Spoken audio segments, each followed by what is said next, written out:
шаш бояғаннан кейін басымды жуғанда осындай дақ қалып қойған ғой сүлгілерде. Оны қанша жусам да кетпейді.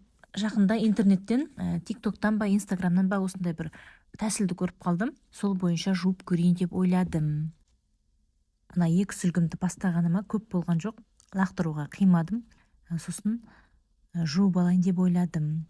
Мына ұлымның футболкасы соқтан дақ қалған. Бұл да қанша жуса да кетпеді. Енді сол тәсілмен жуып көрейін дедім. Жуатын кірімнің көлеміне байланысты көрсетілген нормадан заттарды көбірек қостым.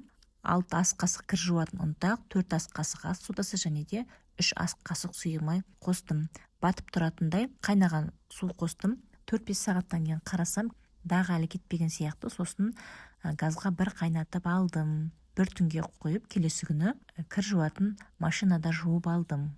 Екі сүлгінің дағы толықтай кетіп, бір сүлгінің кішкене дағы қалған екен. Өзімде бұл тәсілмен бірінші рет жуып тұрмын.